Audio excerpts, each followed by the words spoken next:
we were down in Florida. We're just driving around. We saw this Dunkin' Donuts, and there's a wrestling sign outside of it, like saying, "Hey, we got wrestling club if you want to join." My dad was obviously interested because he wrestled in New York, and my little brother all of a sudden got sick. We were down in Miami at a wrestling camp.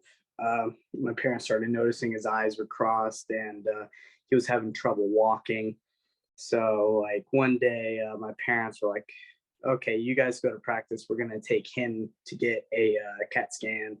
So they brought him to the doctor. We were at a wrestling practice, and right after wrestling practice, they picked us up and drove us back to Tampa to the Children's Hospital because they said they apparently the doctor saw something in his brain, so we're gonna go there. And then that was a pretty rough night. We found out a lot about him. I was about 9 years old at the time, so I didn't really.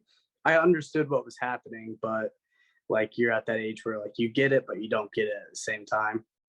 And then he had to go through a lot of chemo. He was only given really 3 months to live. He ended up living 36. So yeah, he's one tough little guy. Greco Bouzakis was his Yeah. name too. So great name. Yeah. It takes a certain drive and like inner motivation. And I guess that you credit your late brother with that.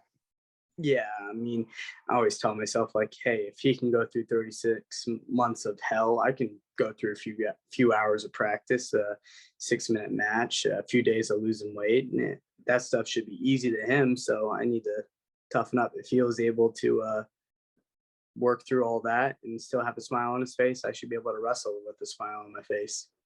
When you got here prior to 10th grade, what were your expectations? Did you see all this success coming? I was actually really intimidated because I was coming from a program where like there's a few good kids. Not every single kid was a hammer, but we had hammers on the team.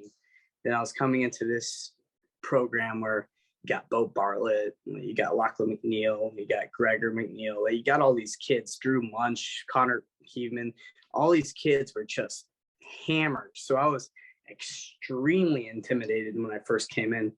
And then I noticed, well, Bo Bartlett's a goofball just like me. So like I started fitting in with these guys and kind of took on their philosophy with like, hey, let's have some fun in the wrestling room. Like we enjoyed going in and just beating up on each other and like getting better.